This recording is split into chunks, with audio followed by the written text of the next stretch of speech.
Watch Talk Heathen live Sundays at 1 p.m. Central. Visit tiny.cc/YTTH and call into the show at 512-991-9242 or connect to the show online at tiny.cc/callth.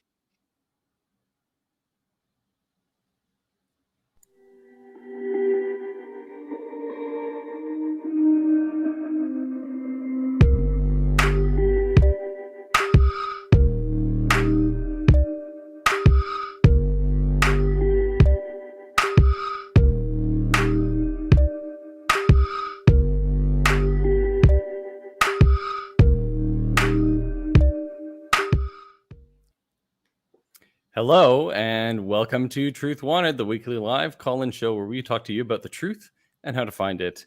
I'm your host this week, MD Aware, and joining me for the second time, I believe, this week is Vino. Welcome, Vino. And what's Vino short for again? In Vino Veritas, in Wine Truth. I don't have any wine right now, but I do have water. I know a guy who can fix that up for you. I'm glad to be back. It was a lot of fun last time, and now I'm even more ready to take some, hopefully, interesting calls. I wondered though. I saw the logo come up on screen. Wasn't there a letter in backwards, like a backwards R in the logo at one point? Am I crazy? Are you looking at the Talk Heathen logo? Maybe that's it. Yeah. So speaking of calls, if you want to talk to us live on the air about what you believe and why, give us a call at 1-512-991-9242 or through your computer at tiny.cc/calltw. Call now to make sure you get your time on the air. For anyone listening or watching in the future, you can always catch Truth Wanted live on YouTube every Friday at 7 p.m. Central. So we hope to see you here next week. Truth Wanted is a product of the Atheist Community of Austin, which is a 501c3 nonprofit organization dedicated to the promotion of positive atheist culture and the separation of religion and government. Now, Vino, we put a poll up before the show started, and that poll asked, do holes exist? Do you have thoughts on this?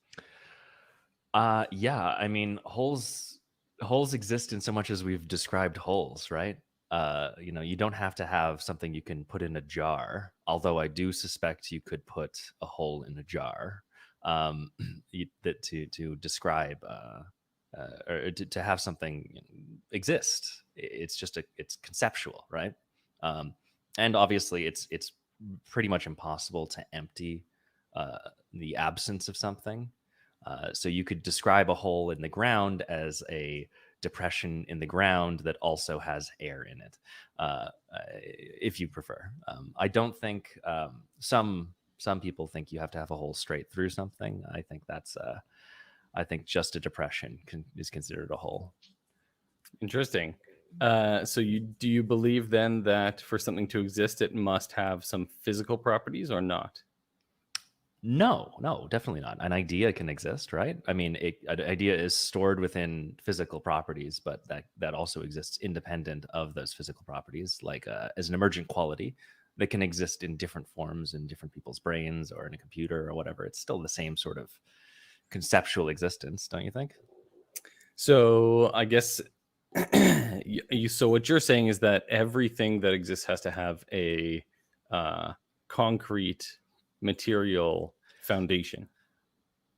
Yeah, but it's like a number, right? It's like what's the similarities between fruits, vegetables, rocks that all have 3 of them, right? You take out everything that's not dissimilar, and you're left with a number.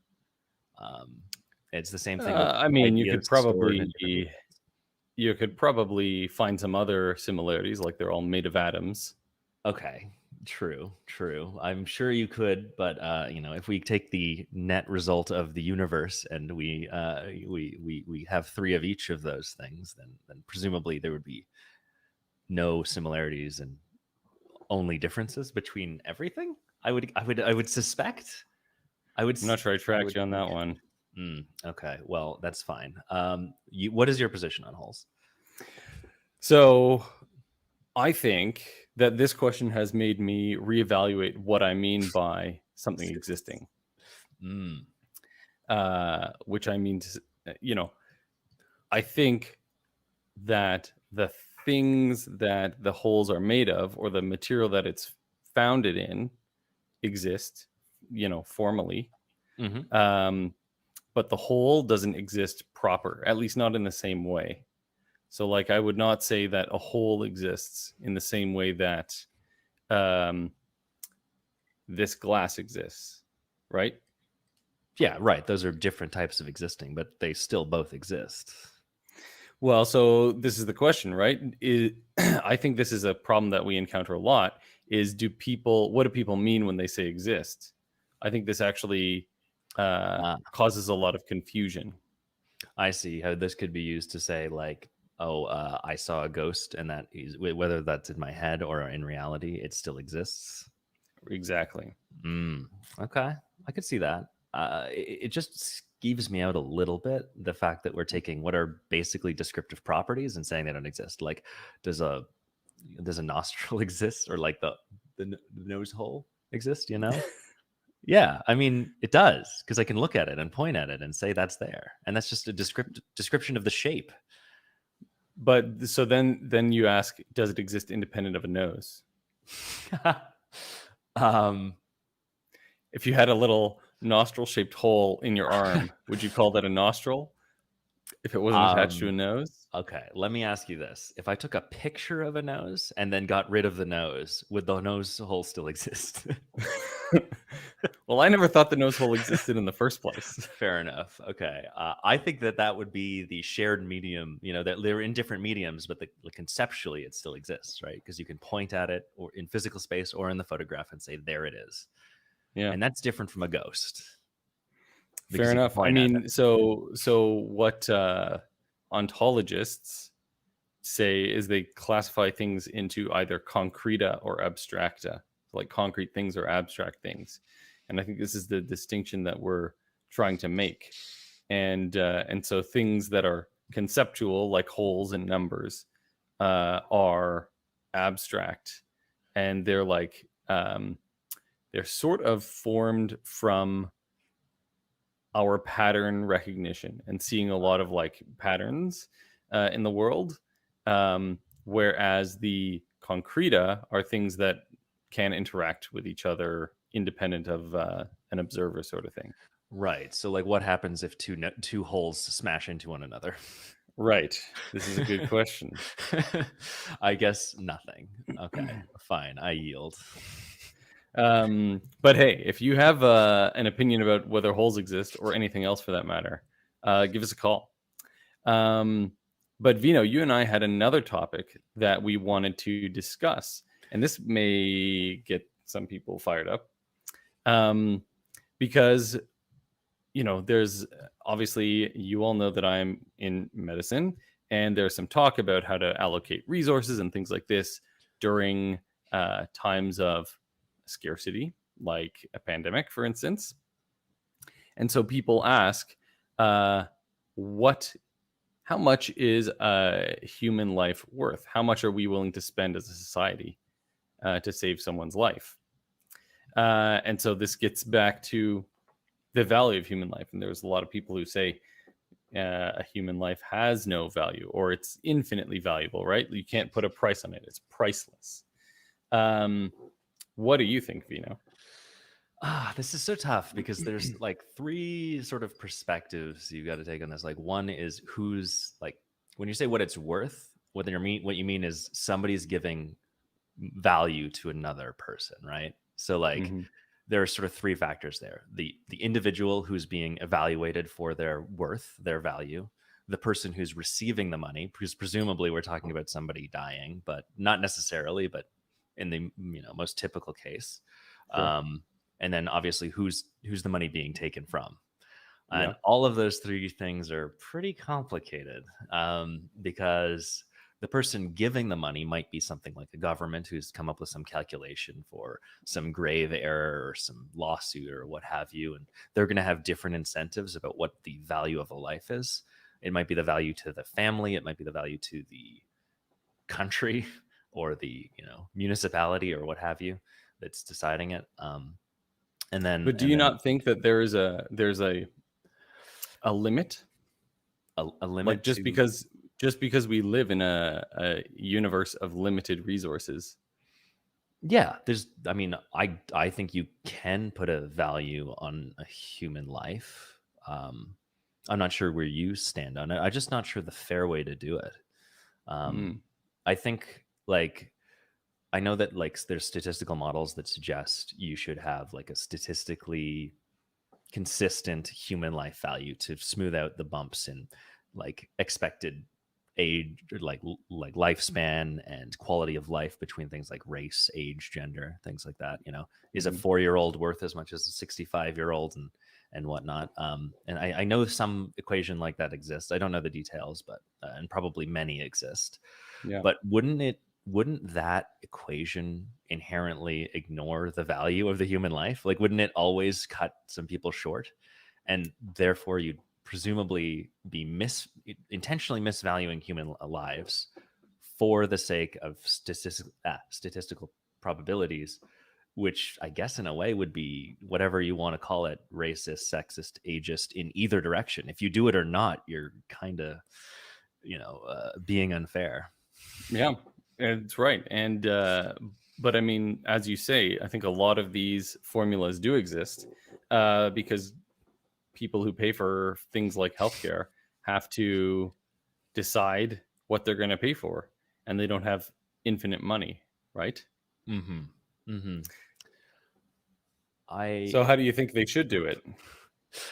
Solve this Well, problem for us, Vino. yeah. Okay. I guess the only fair way is to have presumably some statistically consistent value of life, and if you want to be valued higher, we have a system for that now, right? Life insurance. uh, Interesting. you can increase your own value. You get to decide your own value as a person in the eyes of the world, through life insurance, I suppose. Either through disability and life insurance, whatever, death. All of those things can, you obviously pay more to do that, but then I guess Mhm. presumably and interestingly, that would mean that your value is associated with how much life insurance you can pay for. Exactly. So I guess your economic value You're is you're back to capitalism. oh no, how did I get here again? Every turn. Yeah. Yeah, I guess that would be it, right? You in the society today, which is the only conversation we can have, your value would Mhm. be decided by the value you can generate, which is as depressing as that is. I think that the Well, perfect way to sorry. yeah, go ahead. I was gonna say the perfect way in my mind is, like, let's say we're in a post-scarcity world, no money, no problem. What's the value Star there? Trek. Yeah. So if you were responsible for somebody's death, what happens? Like, like if you need to pay out some of money, something to a person, I guess it would probably be like some sort of like challenges, like you have to be their butler or whatever, like a Seinfeld situation. You have to give some of your life for theirs. I'm not sure, but it would be something like that, right? I don't know. No? So are you talking about as a punitive measure? I mean, aren't these sort of payouts generally, at least at some level, punitive in nature? I think probably they are, but I mean, sure, some of the reasoning is based on a punitive measure, but some of it is certainly based on like compensating you for expenses incurred as a result of injury or something, right? Like if you Mm, hit me with your car and I missed a bunch of work because I was in the hospital, um, I would want you to pay me those lost wages, right? right. So, in a certain extent, I think it's getting at like justice and trying to um, compensate someone who's been wronged. But it's not punitive against you. It's just that you're the one who's deemed responsible.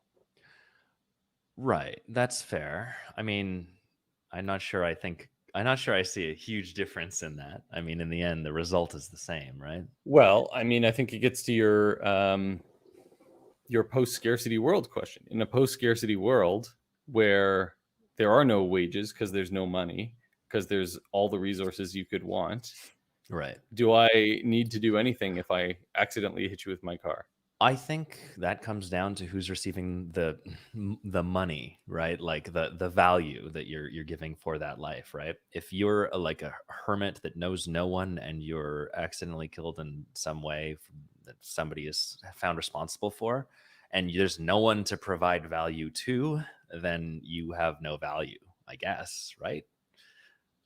In a post scarcity. So let me put it, so it sounds like you're saying that a person's value is related to their relationships with others and their sort of like social connections. Yeah, I mean that is right. It's based on their own attributes, who's getting the money, and the equation, the decisions we use to make how much is based on who's giving the money, and then who's receiving the money is definitely a factor. You know, you can't just throw the money away. Yeah, I mean, like I even think about this when people are talking about like, so for instance, when people talk about like eating animals, right? Vegetarianism versus omnivory. And people are saying like, oh, some people eat dogs, whereas other people keep dogs as pets. What's the difference, right? And to me, I think the difference is some people have a they Non-food put value. yeah, they are invested in they're like socially invested in the welfare of an animal. It makes them feel good. It has value to them, and Mm. that confers value. So nothing, like I think I would argue that nothing has inherent value. Do we pay out people in courts for lost sentimental value? Like it's like, oh, I really loved that Well, rock. is it? I don't. So I don't know, but is that like not sort of pain and suffering? Is that like sort of the Yeah, equivalent? I suppose that's So true. we I just think there is a bit of a so we contract might. socially to say like, yeah, some people value dogs, some people value parrots, and people kind of Right. get on board with both of those. But if somebody's like, I really value this couch and I die for it or whatever, we're gonna be like, nah, it's a couch, guys. Yeah. I mean, but I mean, I think this gets back to the example you gave. Hmm? What's the value of someone who is, say, living living on a deserted island, and let's say they're in a coma, so that they don't have any awareness of their own consciousness? Just because you could make the In argument that like, in a post scarcity economy, this is really no, conceptual no, though. no, no, Okay, no, no. There's still scarcity. okay. But I'm just saying, like someone who's on a deserted island has no social connections, and is not aware of their own existence, so they can't perceive the gain or loss of their consciousness. Do they have a value? Um, if somebody was aware of them, I suppose they might have a value because somebody might value the curiosity of that Okay, island. Like if you were to but destroy no an one's aware of them. I'm saying no one is aware that they even exist.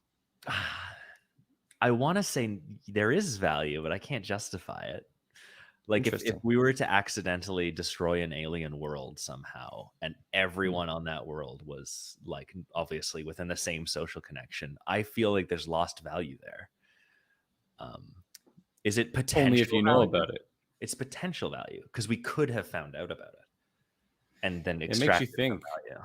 It makes you think, right? Like what, like the risks that we pose to when we send out like space probes, right? I guess that's why they sterilize them really well, because they don't want us to introduce Earth microbes into a potentially alien ecosystem. Yeah, or someone's like, or some alien world's like really susceptible to like hand drawn line art of men and women in gold or whatever that disc was. Right. Yes, Yeah, it's the potential. We don't Voyager, know I think anything it was. about these aliens. They could definitely. Yeah. Where are we in this conversation? Maybe we should I don't know. All reconvene. right. Let's circle back. Okay. So before we have some calls. Before we get to the calls, we want to acknowledge our patron of the week. We want to show some appreciation to our patron of the week, someone who donates to Truth Wanted through our Patreon at tiny.cc/PatreonTW.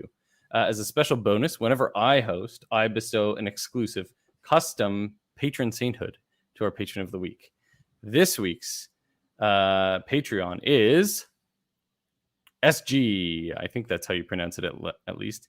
SG, thank you very much for your contribution. You are hereby the patron saint of platitudes. Vino, do you have a platitude for us? You know, I don't think I prepared yet, but it is what it is.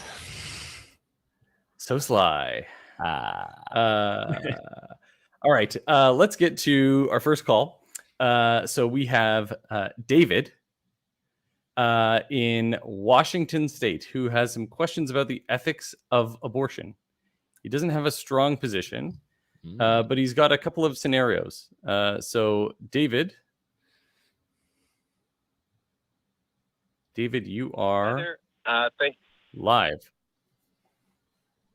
Awesome. Thank you so much for taking my call. I'm actually super excited to have the opportunity to talk with you and be aware, especially as this I will be joining the ranks of physicians in a couple of years' time. And so, cool. I have some questions for you about the ethics specifically of abortion. No worries. Just for some context, I am pretty staunchly in favor of someone's legal right to pursue abortion. And I had originally thought before entering medical school that I would be someone who would, have no problem performing an abortion for someone who requested one. But I've recently kind of been thinking more about that position and had thought of a couple scenarios in which I might actually find them a little ethically problematic and maybe become a conscientious objector in those scenarios. So I was hoping to kind of just propose them to you and get to hear your thoughts, if that's all right. Sure. Let's do it. Okay. So, I don't know if either of you have seen the movie Gattaca, but I think it's kind of reasonable to assume that in the not so distant future, we will be able to know quite a bit about a fetus and what, maybe what type of life it might have, or what at least its physical health might look like in the future, maybe even physical characteristics, on prenatal testing, CVS, and even amniocentesis and things like that. Even now, we can talk about like certain trisomies and cystic fibrosis and things like that.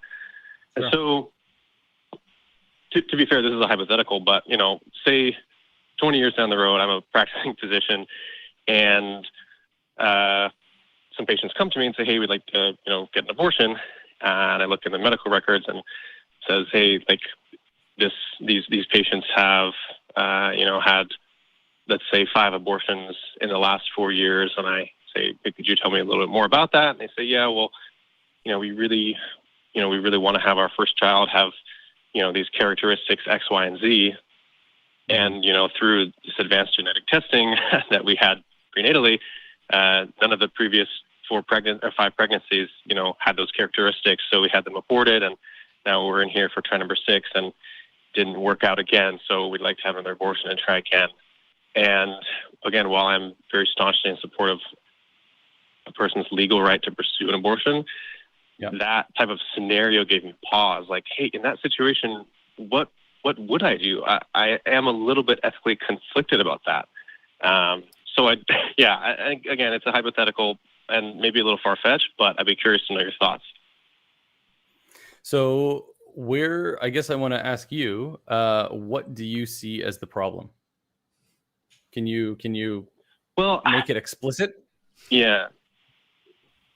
That's a great question. I'm not sure that I can, because this kind of gets into the whole, like, I guess for me, there's a little bit of like, when does life begin? When does life begin? Is it wrong to terminate what might well be a viable pregnancy, where that, that fetus might be able to survive and have a perfectly happy life? Is that relevant? I don't know. Do you think that's a relevant question to ask, though? What is the potential of what does the potential have anything to do with What does the potential life have anything to do with the decision to get an abortion?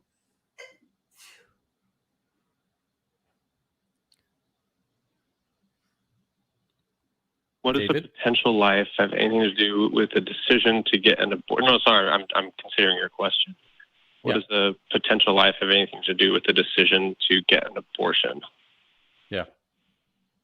I suppose it's that it is the decision to end potential. Yeah. What's the problem with that? I guess the Feel free to jump in, Vino, if you have. I got a whole other tact. We can Yeah, go down. no, I mean, like Okay. in this specific situation, it would be like the thing that gives me pause about the situation is the reasons for the decision to end the potential. I see. So my It's take like here say is- it's like I don't want a kid. I want my kid to have blue eyes, and we tested, and this fetus is going to grow up and have green eyes. Like that. I guess for me is where I'm a little conflicted. I get that. It's the like basically the eugenics worry. I would suppose. Right. But I did think about this a bit when you brought up this question. I don't think it's obvious because eugenics is obviously so vilified. And anything that like reads as eugenics is obviously going to feel bad, like at a gut reaction level. So. But the way I look at it is you have choice about how you reproduce all the time. You pick your partner, and the genetic composition of your partner is like, not directly up to you, but at least ostensibly you get to pick that. You get to choose, when and when you want to have your kids and how you want to raise them, all of these things that contribute significantly to the type of person they are. You also get to have an abortion and decide you don't want to have a kid. We even do things like genetic testing before you get pregnant, so you can kind of get a better picture of their health and their makeup and whatever they'll look like. So if you think that we should allow abortions and you think that we should be allowed to pick our partners, I don't think it actually gets that fuzzy in the middle. If somebody wants to have any number of abortions, 5 abortions is just as moral as 1 abortion, in my opinion. And just because they're picking on this, they might as well be picking a new partner to try a new combination.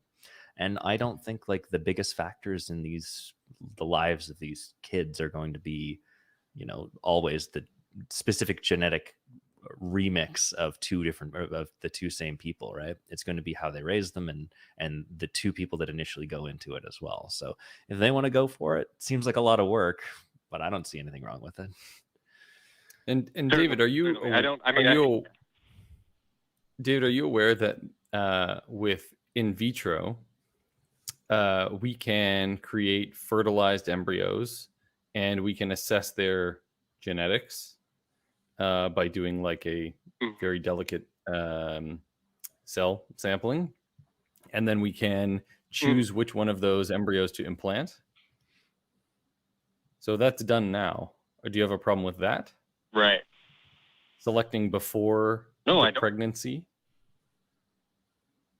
I don't have a problem with that. And I didn't, again, I don't know if I maybe communicated this wrong, but I don't explicitly have a problem with the situation that I've had proposed earlier. It's just something that had gotten me to think about my original stance, which was I didn't think that there was any ethical problem ever with it. Mm-hmm. But I think that you brought up some really great points, and I appreciate it because it, I guess, in a way reinforces what I had originally thought, and I guess puts to rest some of the doubts that had crept into my mind when I was presented with some of those scenarios. I mean, it's good. When you feel uncomfortable with a thought, I think that's a good sign that you're seeing a side that you haven't thought about before. So don't shy away from that. Did you have another scenario you wanted to run by us?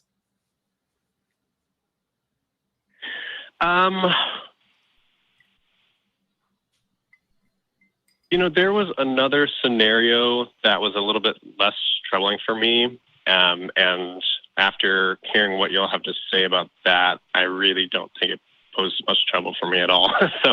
So no. Okay. All right, fair enough. Well, thanks for your call, David.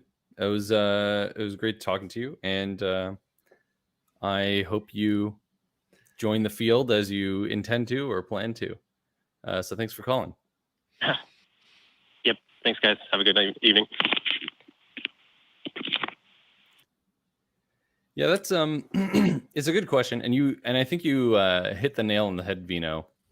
The real trouble is the eugenics, the angle towards the eugenics thing, right? The invocation of eugenics at the very least. And I think Right. that my biggest if I have any problem with it at all, it's just an inefficient way to do what they're trying to do. Like you said, just do in vitro. Well, I mean, sure, but it is a real problem, right? So, like, Yeah. certain ethnicities overvalue, for instance, or like prefer male children to female children. Yeah. And so there was a trend with people getting abortions for female fetuses to try to get a male fetus. And there are sort of broad strokes problems with that, but I don't think that you can solve those by controlling the bodily autonomy or impeding the bodily autonomy of people having the babies, right? Yeah. You need to come up with you need to come up with like a social level, political or a policy level solution to the problem, right? Yeah. Yeah. What do you think?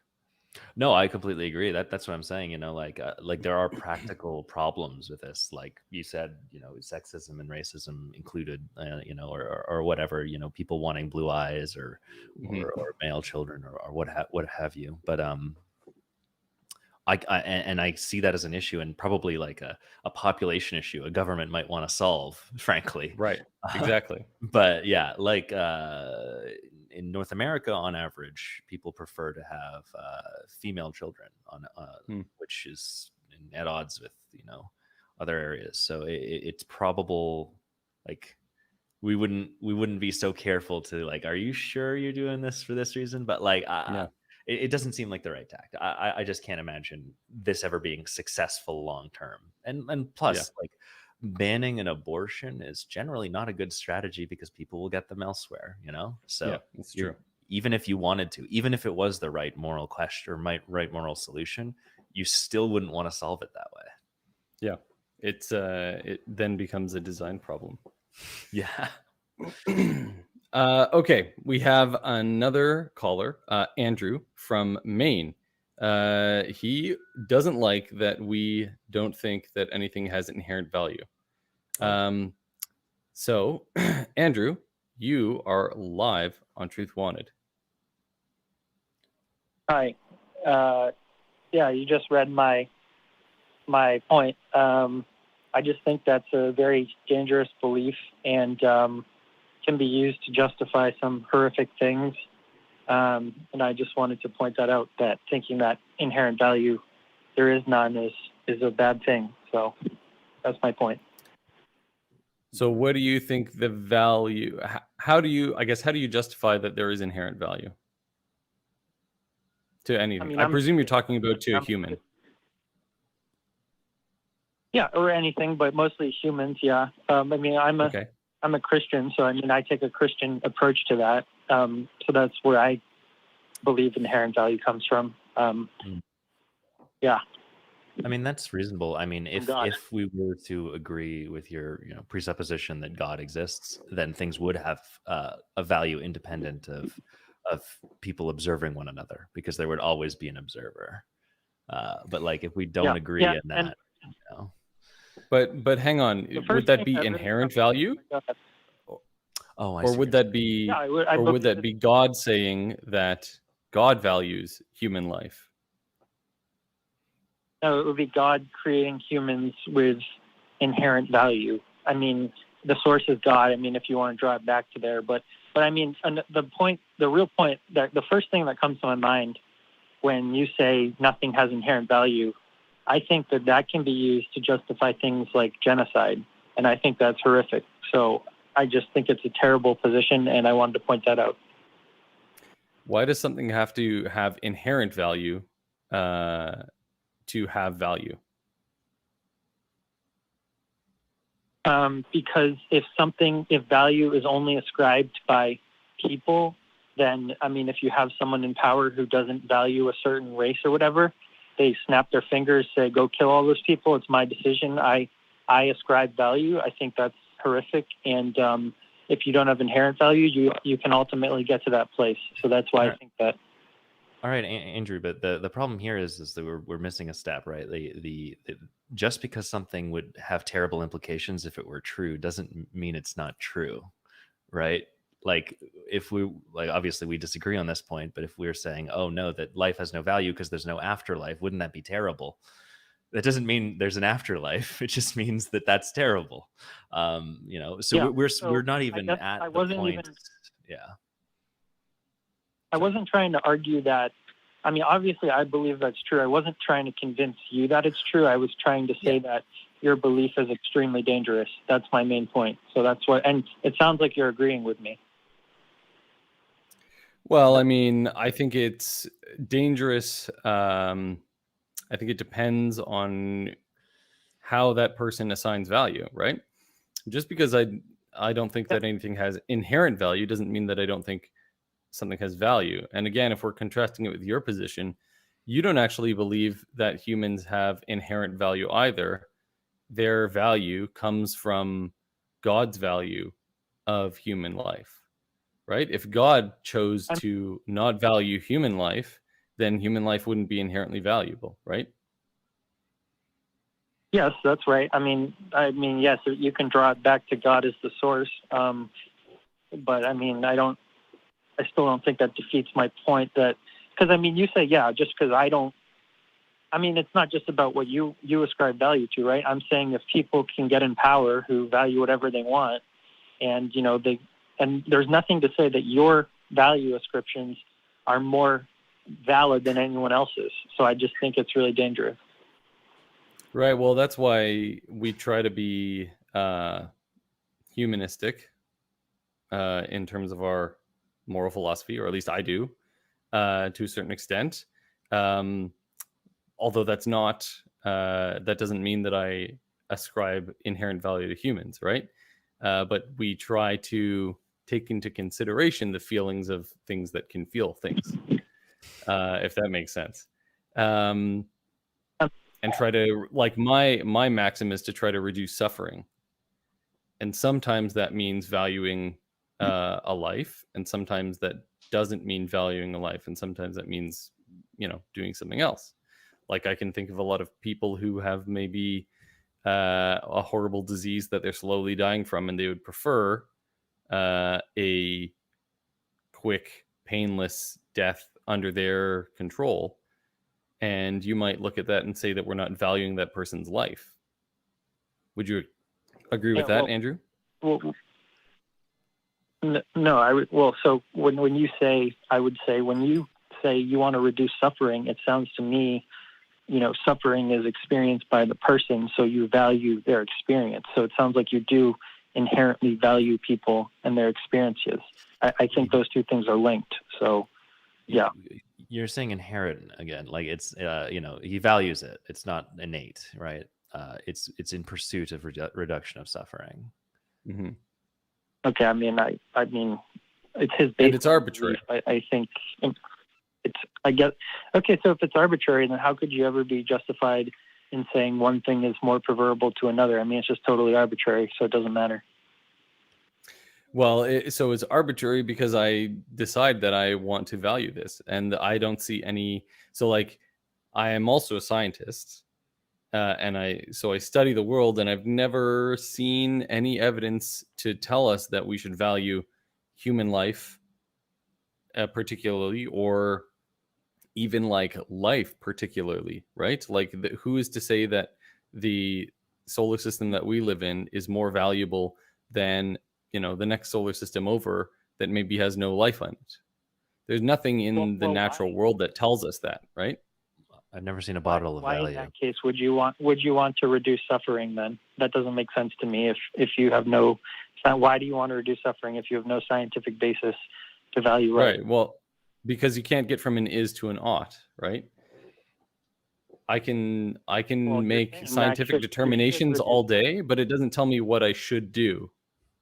And the ought is ultimately arbitrary, right? And you choose to put it in, you sort of arbitrarily, air quotes, arbitrarily put it in the decision of like a god. So you sort of like offload the responsibility of making that decision to a higher power, whereas we don't, and we have to make those decisions ourselves. From within and from without, a part of society and a part of ourselves.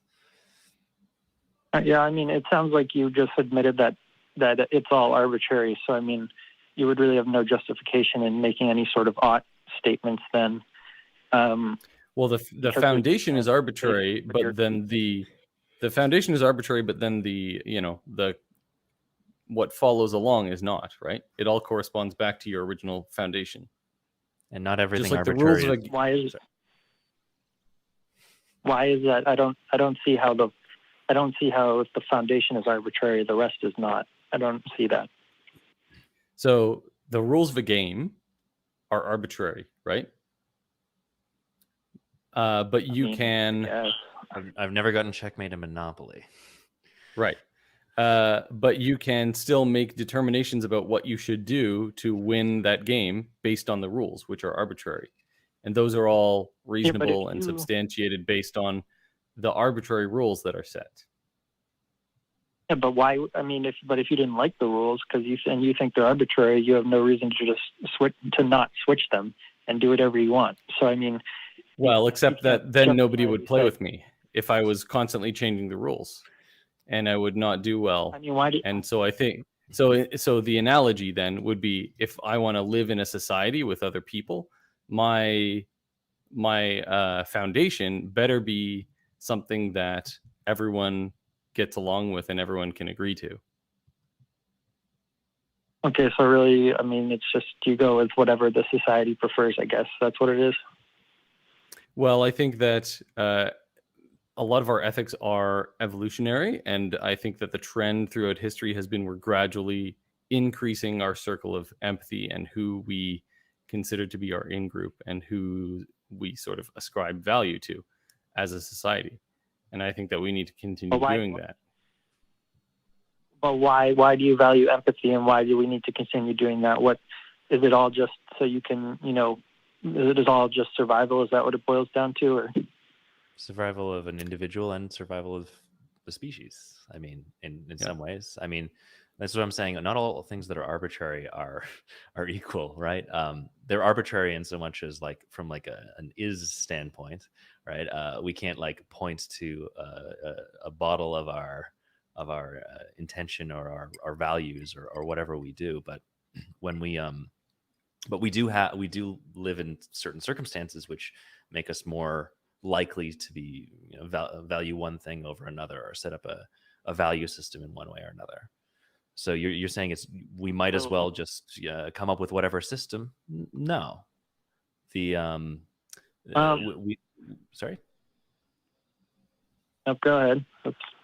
Oh yeah, I was just going to say we are not just as likely to come up with a system that's cruel as we are to come up with a system that is empathetic, because that's just not our nature. I mean, okay, so I mean, you're just going. I mean, maybe it's not yours, but I mean, you don't. I guess you really have no justification for valuing empathy or anything. It's just whatever I pick out of the hat. It's what I want. So if there's someone else with a conflicting view of I want to crush your society, but their view is arbitrary, I mean, they're just as justified in doing that, I think, right? So that's part of the problem with like looking at things through a historical lens, right? So we look back and we think, oh, well, they didn't value this person, and that's why they, enslaved, murdered, whatever, those people. And so we always judge things from a modern lens, and our ethics are continually, I would say, improving. But again, that's sort of an arbitrary determination, right? But I mean, fundamentally, I think I kind of I get what you're saying, and you're kind of right. But like, we have to do the best we can, right? It's like, again, it's just like science, right? We don't have all the answers right now, but we got to work with what we've got, and we got to make decisions based on the information we have, right? We can't pretend we have But more than we do. I don't think. Right. Yeah, I don't think you can say it's just like science, because you said yourself that you can't get from an is to an ought. So it's really not No, like I know. at all.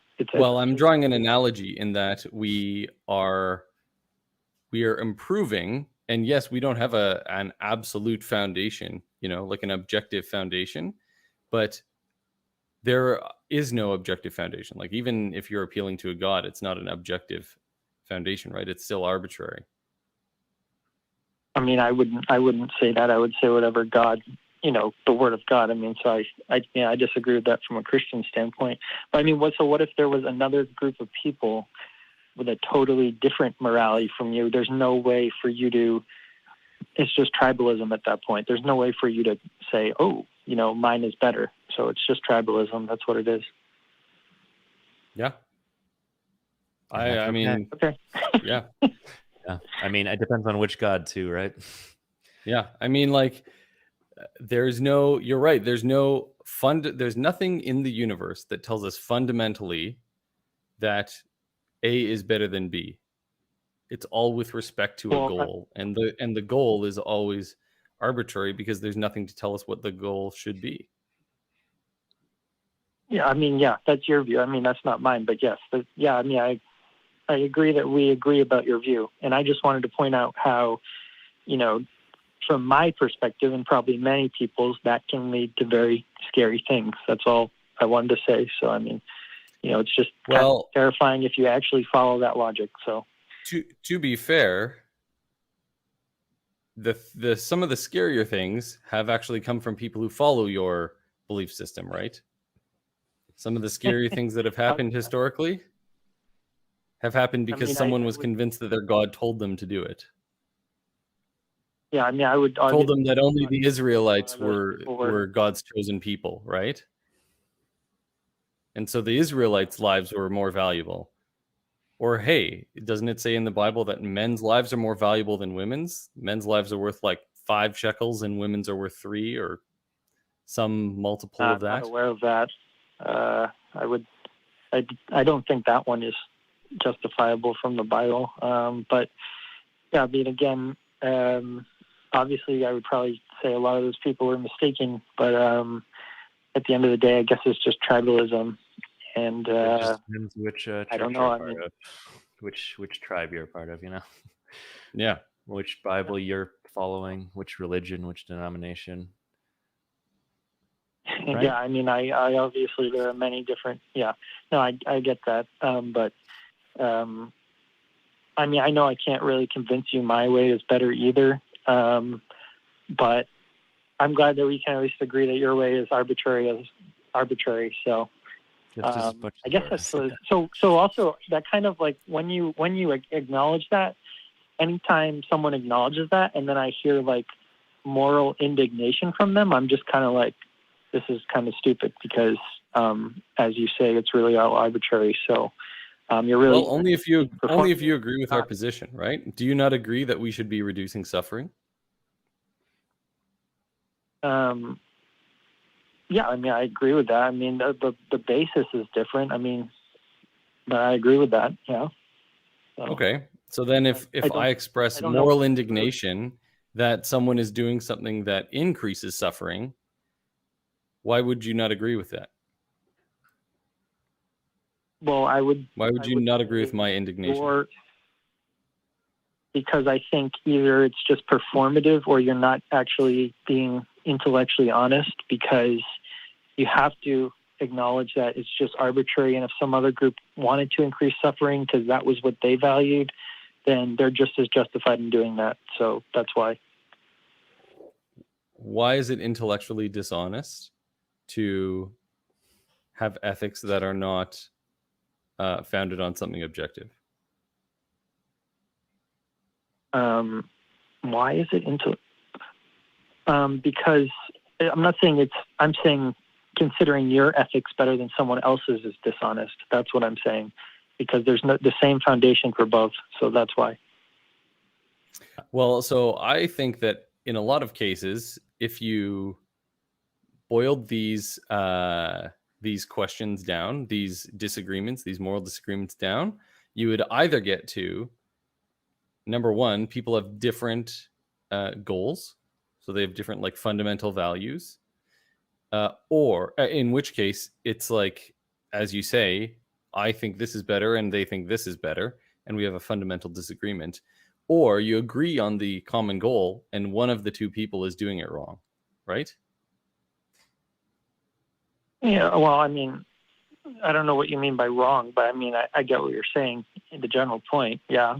So I'm not sure where you're going with that, but I still think, you know, there's no justification for thinking one belief is better than another. So, yeah. Well, again, like you're loading the question with the word better. Better implies a benchmark that you're measuring against, and you can only measure with the benchmark that you have.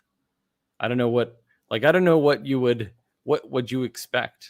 Like how do you justify your position being superior to ours, for example?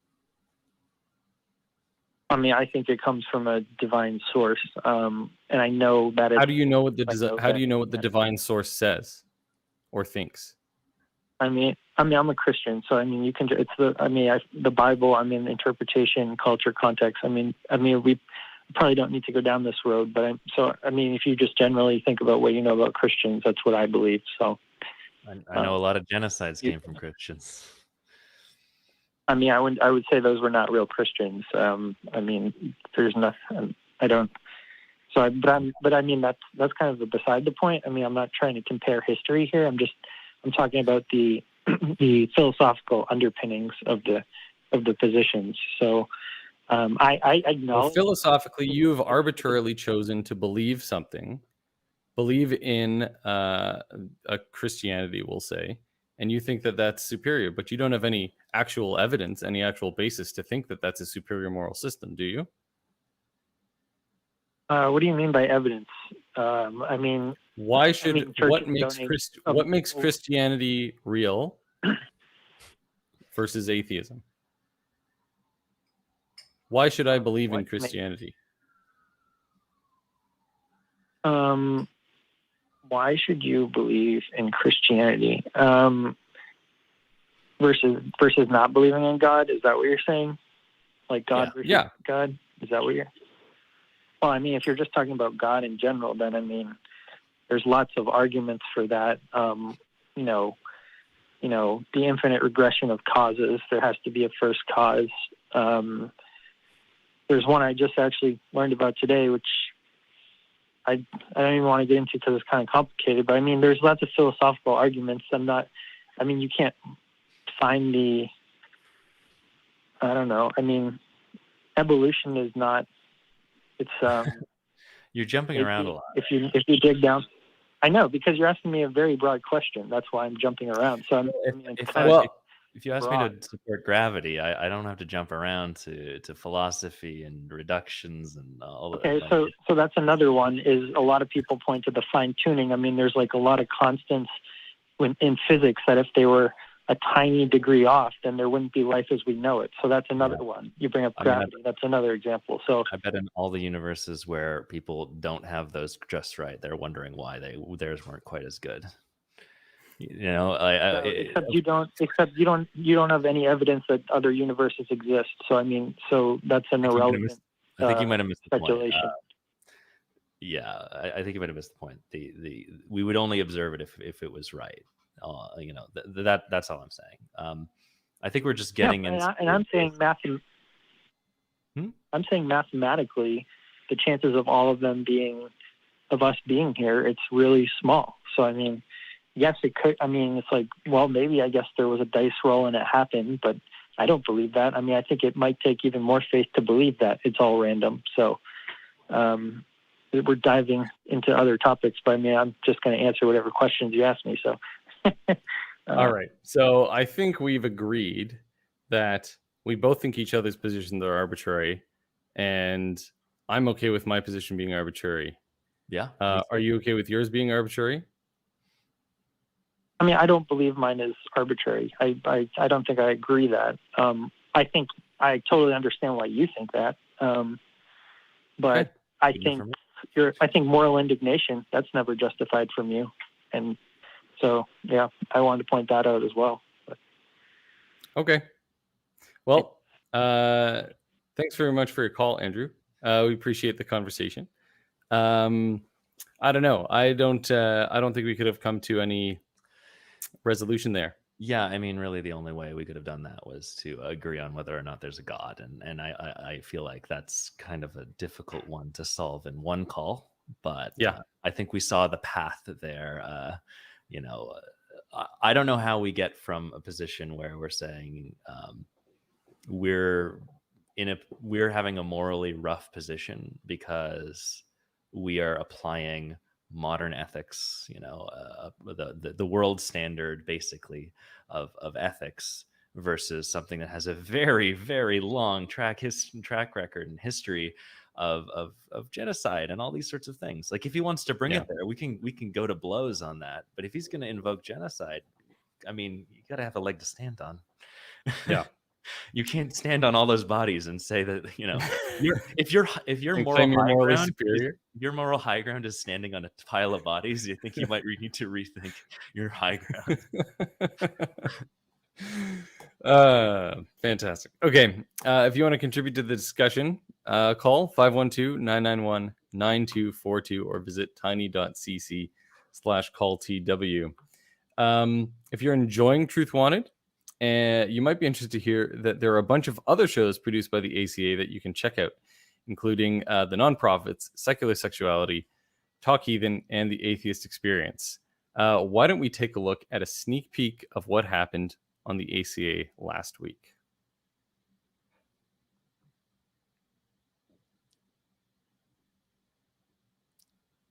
Waiting for that promo. That surviving on a single income in 2022 is next to impossible. Right. Yeah. Right? Like there's just no way. I think monogamy might be on the way out if inflation continues the way that it is. Atheists probably get along most easily with pagans, I assume. Is that right? Yeah, I probably the people that have the rocks. Those people, I wouldn't be friends with those people. The rock people, like the people who are like spiritualists. The spiritual rocks, yeah, and the tarot cards and stuff. And you know what? Greg Locke's institution is not there. It is not part of the institutions with 501c3. So he's renouncing nothing. He's just lying. A pastor lying! Shocking! Like we've established on this show, reading, thinking, we're working on it. We're getting there. Okay. We're getting there, Jamie. We're getting one there. lesson at a time. We're going to go over vowels today. Yeah. After this, it's going to be a big day for you, bud. It says that you can give atheists a way to pursue truth. Do you think that's something you could talk about? Because I know Dave likes truth. I've had truth just once or twice at a fancy restaurant, so I'm hoping to find some again.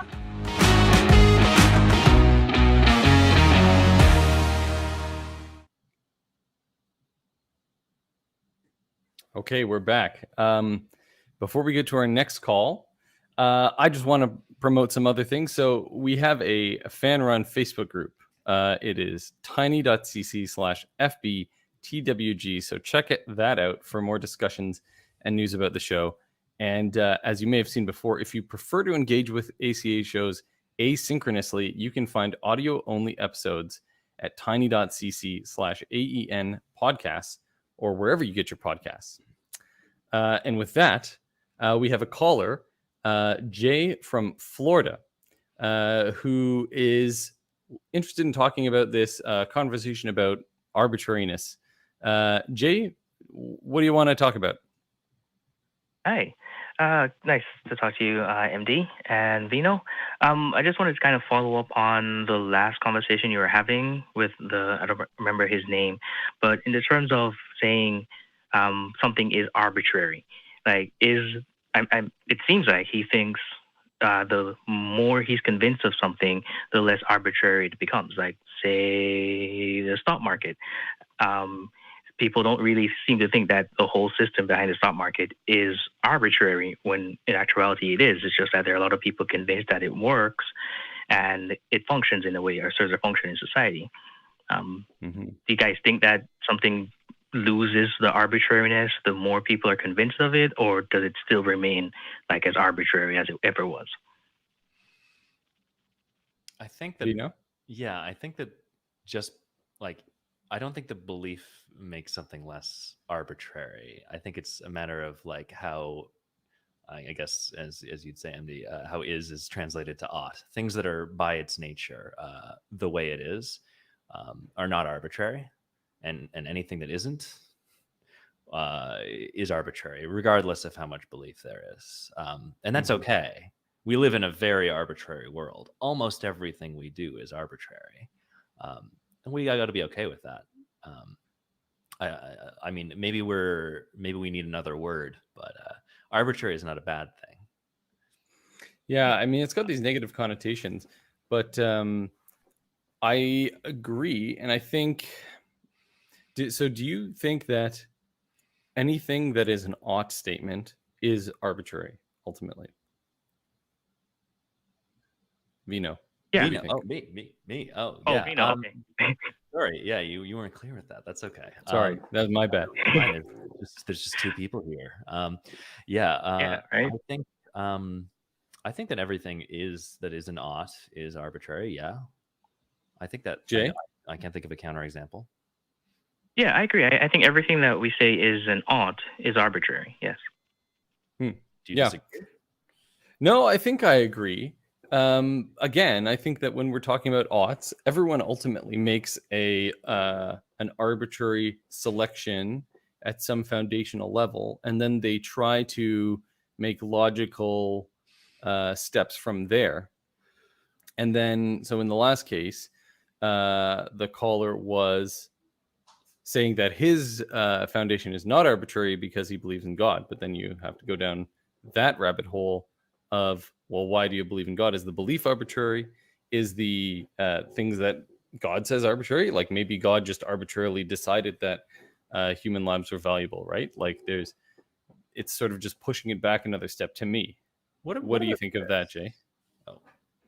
Yeah, I agree. Like, because even the example you gave of God picking the Jewish people as his chosen people, say they are the ones he prefers, that is arbitrary, because it's very arbitrary, because even more so because they are the people who are writing the story, or the story is being written about.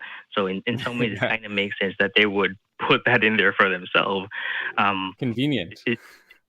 Yeah, it's convenient, right? So like the whole appeal to it not being arbitrary just had me thinking, like, I don't understand. Do you think the more you're convinced of something, the less arbitrary it becomes? Because that's exactly what I got from the conversation. Yeah, I mean, your stock market example is interesting. I don't know. I think I don't know. I think I have some more color to add to this, because I've been thinking about this, and I think that there are oughts that are not. I think it's oughts and ises can be more mixed than we're thinking, right? So like if something is arbitrary, like you're saying, if you go down a clear path of logical steps through, like on a basis of things that are arbitrary, and then with an output of things that are arbitrary, that middle section isn't arbitrary, right? That's a logical flow given inputs and output. It's basically a pure function that takes, it has no idea about the outside world. I think that isn't arbitrary, is it? It's like an algorithm. Right. So it's not the steps aren't arbitrary, but it's the entire process is arbitrary because the foundation is arbitrary. Right. It's like saying I won a game of that chess. makes total sense. The outcome of the chess game is arbitrary, and the rules of the chess game are arbitrary. Because if someone doesn't recognize your particular rules of chess that you're playing, they're probably not going to recognize the outcome, right? They're not going to see the outcome as valid. Yeah. I think we might be just playing semantic games, though. Yeah. If I'm being you're honest. Probably right. Which what do you semantic think, Jay? games are very fun. Yeah, I think it was a good thought experiment just to kind of mess with it a little bit. But yeah, I do agree. Like, I think the whole process fundamentally is arbitrary, but the whole process makes sense, as in how we design the rules of the game to work. So in sense of saying that this is how the game works, or this is how the game functions, it's not arbitrary because we're describing it, but it's arbitrary because we just made up how it's supposed to function. Right. I think the goal probably is to have as few arbitrary points in your, morality or your epistemology. Oh my gosh, my Google is freaking out. I think I think the goal is to try to have as few arbitrary things in your morality as possible, right? And as few like logical, concrete steps. Oh, to give a little bit more color or info on the stock market thing, as I see it, it's kind of just based on how we kind of assign value to the monetary systems and the banking system. That's why I'm looking at saying it's arbitrary, not how it functions. It functions as designed, but it's just how we kind of assign the value to it. That's kind of like it's arbitrary to me. I mean, it has a function, it has a purpose in the society, but overall, it's like, yeah, this is kind of weird sometimes. Agree. Yeah. It's kind of like crypto, maybe. Arbitrary value assigned to that. That's right? another one. You seem really confident in that one, MD. Well, You've heard that word before, huh? I won't pretend that I understand anything at all about it. I think we should. This is how it seems to a surface, in my surface level understanding. I'm going to make an arbitrary rule right now. We do not say the word arbitrary for the rest of the show. Ah, interesting. We'll see if we can hold to that. Okay. Yeah. Thanks, Jay. Thanks for calling in. Really appreciate it. Let's see. Before we go to our next call, rather, if you're liking what you're hearing, you can consider buying some of our merch. You can find our merch at tiny.cc/merchaca. You can also donate to our Patreon at tiny.cc/Patreon. Or you can become a YouTube member by clicking the join button under this video on YouTube. And you can also donate to our fundraiser through YouTube. I think it's above or below or adjacent to the chat box. So check that out. All right, Vino, you ready for the next one? Am I ever? Great. So we have Sal from Ohio who wants to add thoughts on our abortion discussion. Sal, you are live on Truth Wanted. Hello, how are you doing? Good. How are you? Good. So yeah, I was just listening in and I just figured I wanted to kind of weigh in on the abortion discussion because I think that there's one argument that I don't hear enough of. And that is that, at least for me personally, and I think for many people, not all, but in my mind, it's more unethical to bring a life into the world that you yourself are not willing and able to care for. I mean, how do you mean more unethical? What do you mean by that? More unethical than terminating that potential life in terms of, obviously it is life. It's a, non-conscious form of life, at least in the first trimester. I don't think you can make any argument that there's any consciousness there. And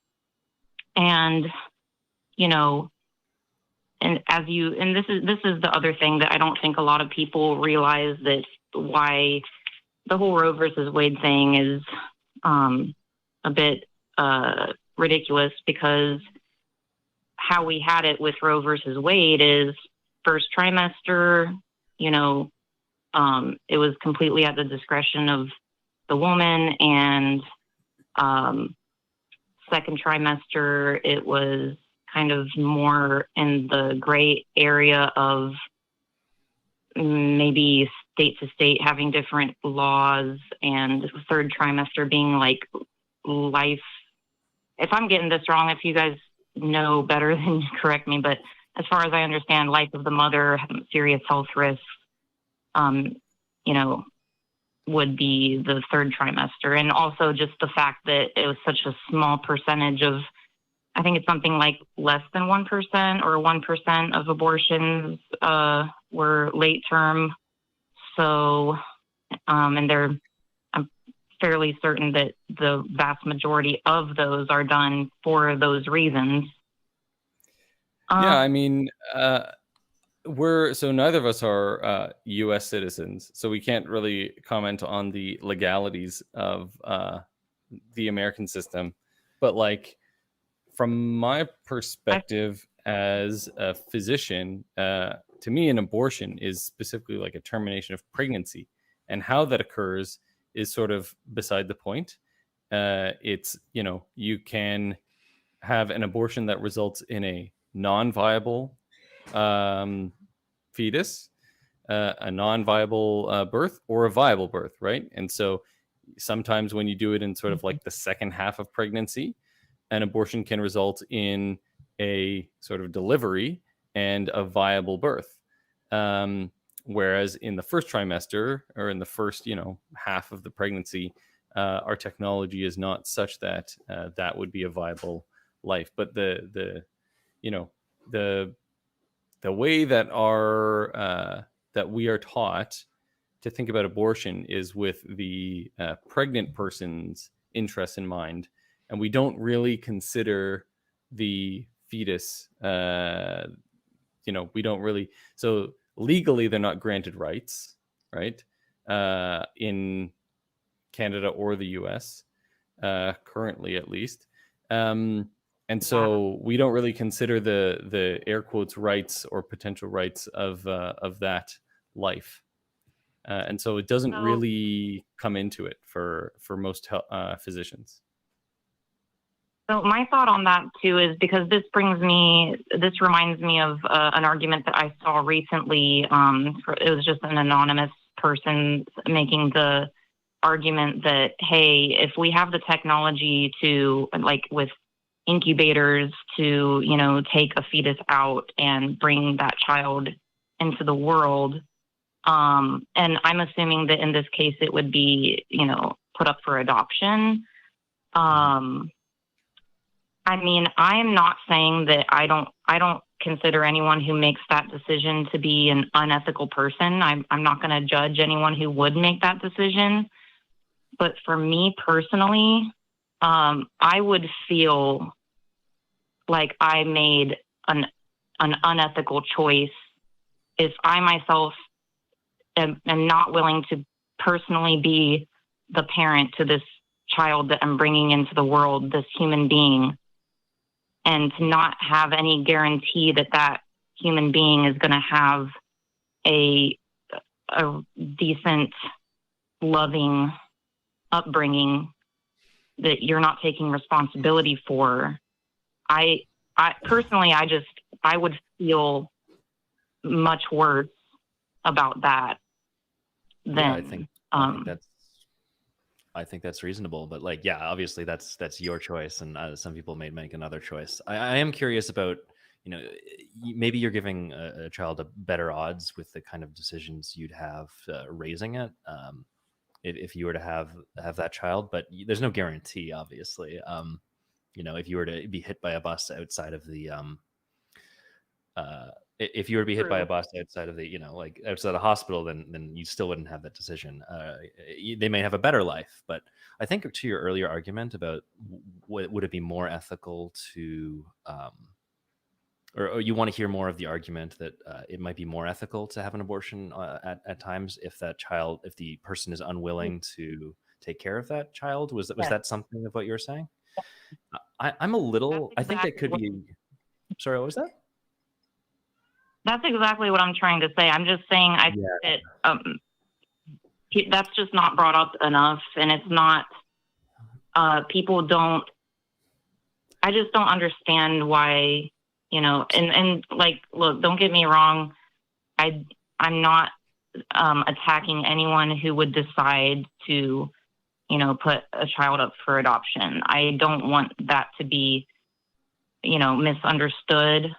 Yeah, we get you. I think what I struggle with that argument being used is I think it could be a good bargaining chip if you're just having like general conversation, but I do think it kind of invokes the inverse argument of what is the potential life of this child, which a lot of people use to defend like an anti-choice viewpoint. oh, what life could this child have? And that's the same argument you're kind of invoking with that. Like they could have a bad life if this parent's not willing to have. But you can't change your own personal. You can't change your own personal ability. Like if you're in a place where you do not feel either able or willing to. But is that an ethical situation? Like, so I think this is sort of like an ethical problem that results from poor policy and like us not taking care of people properly, right? Like if you, for example, lived in a society where all children it was ensured that they had a good provider, like someone who was going to be capable of providing for them financially and emotionally and all this stuff, even if it wasn't the parent. Like if they could all, in a perfect world, they could all be adopted. I don't think that there's anything about the birth parent that is more is better at delivering that, or like if the birth parent is delivering that, it's somehow better for the child. I agree. And in a perfect world, and ideally with the adoption system, that it would be ensuring that, ideally all the kids would be matched up to loving families. Right. And I'm not even going to bring up anything socioeconomic. I'm just saying love, a loving family that wants to be a parent and wants a child. And I mean, certainly I agree with you that if the alternative to abortion is being like a resented child in a home where you're unloved and financially unsupported, then it's a relatively easy, like for me at least, it would be a relatively easy decision, right? And I think that's sort of what you're driving at, right, Sal? Right. And the other thing too is that, I mean, obviously we have problems with the adoption system. I mean, I don't know much about it, but part of my reasoning as to why I wouldn't feel right if I were to carry a child to term and birth that child, or even let's say, I mean, I guess if you put it in the incubator, then that it detaches you in that sense, because there's a lot that happens between the mother and child bonding, right? Or what have you, whoever is birthing the child. But my point is that just not knowing if, hey, maybe this kid is going to end up in the foster care system for too long, maybe they might get matched with a family that turns out to be abusive. I mean, I know that that's probably not a high percentage chance, but it's riskier, is sort of what you're saying. Yeah, and like you say, anything can happen. You could get hit by a bus or whatever. But as far as the things that you can control, you can make the choice to bring a person into the world or not, or to put the child up for adoption or not. And right. I think that those are both questions of that each individual should be free to make for themselves. I by no means want to take away anyone's right to either put their child up for adoption if that's what they feel is right, or to keep an unexpected pregnancy and become a parent and take on that responsibility, because that's a thing too. So what you're saying is that you support them having a choice. You're pro-choice. Yes, exactly. I respect other people for the choices that they make, but I just wish that there could be more acknowledgement to the fact that some people might be making what they feel is the more ethical decision by having an abortion. Yep. I think that this goes back to like sort of what the previous calls were talking about, and that these two people are working from different frameworks, right? One, probably you might align closer with Vino and I in saying that we want to minimize the suffering of people, And so we think that an unwanted child who's forced upon a family might endure more suffering than, or might, contribute more suffering to the universe than if they were, if the Never to be fully pregnant. invoked. Yeah, well, exactly. Like if the pregnant person had an abortion, right? Whereas the other person, maybe the Christian, sees an inherent value to the life, and so they are trying to value that life. So that's where I think a lot of our disagreements between the pro-choice and the anti-choice movement are concerned. A lot of that comes from a fundamental disagreement about what our ultimate goal is. At least that's my take on it. What do you think, Vino? Well, oh, sorry. Yeah. I think it's. I think you're right about that. I am curious about this argument from from before, with the saying, "Oh, it's going to cause more suffering to have the child than not." It doesn't give me a lot of. It doesn't give me a lot of confidence to use that argument, but because I do think it invokes something that's unknowable in general, and like it doesn't have any bearing on whether the morality of the procedure, right? Like you were saying, MD, the procedure is sort of separate. If we're trying to look at the total net effects, I think that's more of a policy decision. But I don't know who that argument is for, because the person who's going to get the abortion is going to get the abortion anyway, and the person who's against it and would be more likely to have to carry that child to term would be morally against in general, right? And I know you guys are both Canadians. Afraid so. Like I would say the argument that the person who would get the abortion is going to get it anyway, that may be true, but then it's also like it may not be true if it's made unavailable to them. So if they don't have the choice, how could they possibly do it? Right? How could they choose? Yeah, for sure. Unless they want to risk something dangerous to themselves. Right. And so then you're essentially holding people hostage to, just because they had sex. And of course, birth control is great. Birth control you should use, but birth control fails. And that's also being made to be less accessible for a lot of people. So, I just wanted to also add on to the concept of the inherent value of life.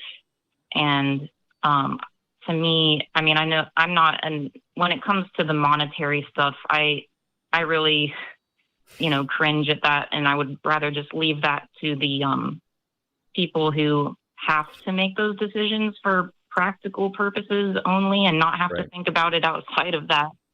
But to me, the inherent value comes down to consciousness and that own individuals of self and self-worth and love too. Like it's not, you can't boil it down to one thing, but it's, I think, a degree of consciousness, a degree of self-worth, a degree of, feeling loved. So like, I mean, in fear of splitting semantic hairs again, I think that the inherent value is it's not inherent value. It's value that you're attributing it to because you also have consciousness, right? It's not a matter of inherent, like you can't, bottle that value up. It's not that's not a bad thing. It's just a matter of the semantics for our friend earlier. I mean, it's probably coming from a place of empathy, right? It's like, what it is to suffer and lose something that you care about. And so you don't want yourself or anyone else to have to endure the same thing that you have. Yeah. And it's also like from my subjective point of view, if I imagine life existing on some other planet that doesn't have any sense of self-awareness or empathy or love in any way, they're just like automatons, but they're alive technically, then that's why I say maybe it's not life, it's more like level of consciousness and just everything that kind of goes with that. Like when you have a sense of self, which arguably a baby doesn't have until they're at least at the time that they're, I don't really know because I don't know enough about psychology, but it's probably later than you're comfortable with. Right. Yeah. Right. I personally hate to think about third term abortions. I really do. I think that would be really difficult. Again, many third trimester abortions are not they don't necessarily result in the death of the fetus, right? They don't result in a non-viable product of conception, we would say. A lot of them are, a person decides they don't want to be pregnant anymore, but most of them are because there's something like the fetus has died, right? And so they need to, the abortion or the termination of pregnancy needs to occur for the safety of the pregnant person. And so we often don't even have to worry about the ethics of that dead product of conception, non-viable fetus. How euphemistic can you get with the term? That's the technical term. Yeah, I bet. Sal, I have one more question for you though. Does a hole exist? I wanted to just add that to wrap things up. It just comes down to it's a really hard decision to make. Yeah. And there's so many variables that go into the ethics of it. And I just think that the best person to make that decision is the person who's pregnant. So we are on board with you, Sal. You'll have no arguments from us. All right. Well, thanks for taking my call. Thanks very much for calling, Sal. That was a nice, very positive abortion call to end on. Yeah, honestly, kind of we've had a lot of, I guess, forgive me for saying, a lot of pleasant abortion talk today. Like not remarkably, just like good intellectual fun time, Yes. On a heady subject, but yes, definitely less inflammatory than I'm used to. Yes, exactly. Unfortunately, we are out of time for today. But before we go, I want to give a big thank you to my guest this week, Vino. Thank you, Vino. If you want to see what the ACA is doing, you can visit our website at atheist-community.org or email us at truth-atheistcommunity.org or something like that. It was on there. This is the crew. Thank you, crew. We're all out of sync now, but that was the crew. Beautiful people. And they run all the stuff behind the scenes. Absolutely. If you want to reach me, you can tweet at me at EMDEE-aware. That's MD aware. If you want to follow up on anything from this show or chat about the truth at all. Lastly, if you find yourself already shopping at Amazon, you can support the atheist community of Austin by shopping at smile.amazon.com and selecting the atheist community of Austin as the beneficiary. So be sure to use that link to help out the ACA. That's all for now from Truth Wanted, but we'll catch you live on YouTube next Friday at 7 p.m. Central. I'm your host, MD Aware, and remember our very weird slogan, keep wanting the truth.